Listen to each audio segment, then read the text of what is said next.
Begin. People have all kind of fears. Some we admit and some we don't, and we deal with those fears in different ways. Mike Royko deals with it in a comical sense, and fear of flying isn't groundless. The moment I saw that Newsweek magazine's cover story was all about phobias, I thumbed through looking for the part about mine. I scanned past the part about the agoraphobic. Fear of spaces. Lady who will come out of her apartment only 3 times in 61 years. And the Jeffrophobic, Bridges. man whose wife puts him in the Car trunk when they cross a a dread. span. And all the other examples of phobics who fear snakes, shopping malls, Strangers, Eating in public. dogs. germs, vehicles, Or darkness. Then I found it. aerophobia. The fear of flying. My own personal phobia. I have this thing about airplanes. I've been on a plane only once in the past 25 years. Actually, I've been on 2, but I don't count the second one because I scrambled off before the stewardess closed the door. Since I won't fly, Naturally, I'm interested in the subject of Not flying. flying. And I read all the articles about it. Especially those that suggest suggest a remedy. Just once. I like to read something that got it right. And I'm sorry to say, the current Newsweek article didn't succeed. it said, the fear of flying is usually experienced as the fear of being trapped inside an airplane. It is a kind of claustrophobia of the soul that has very little to do with the real dangers of air travel. What nonsense. It has nothing to do with being trapped inside an airplane. Or any Claustrophobia of the soul. whatever that means. I don't mind at all being trapped inside an airplane. I can get on a plane right now, Sit down. And be totally relaxed. comfortable, without a trace of fear. As long as that thing stays on the ground. Where it belongs. That's the part that bothers me. Not being inside that tin tube, But being inside of it when it's hurling through the air at The speed of a bullet. 4 or 5 miles. Above the nearest rooftop. Over the years, I've tried to explain that to those who urge me to fly or try to get to the root of my resistance. I tried going to the shrink. He spent hours listening to me talk about All the things that can happen to an airplane.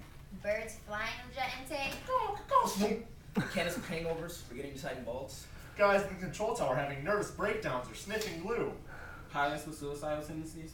Some passengers jumping up and saying, Take me to the gunner, or we go boom.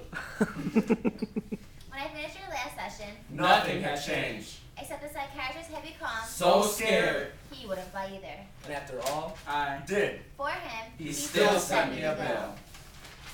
once an airline sent a public relations man with a briefcase full of statistics that were meant to be reassuring.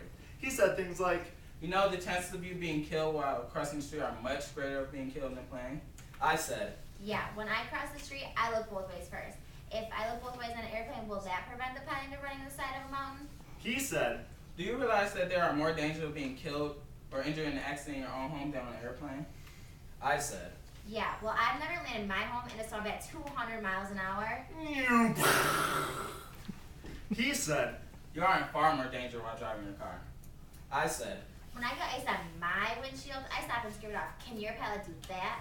when I finished with him, he wouldn't ride an escalator. But to get back to the Newsweek Newsweek article, It provided possible cures. But they were the usual ones. such as the Group therapy session. run by the airlines in which will tell you how to Relax. and tell how Safe. airplanes are.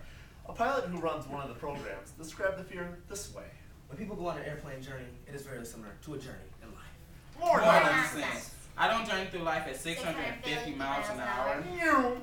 26,000 feet above the wilderness of Ohio. With my stomach in my mouth. The public relations man tried to get me to join such a class. I asked him, Do a lot of people do that? He said, Well, sure, you know, there are millions of people who feel the way you do. I said, They can't all be wrong. I've tried all the remedies. the only one that worked It was when a friend in Washington. upon hearing that I was taking the train back to Chicago, Suggested that I drink martinis. until I was ready to ride an airplane.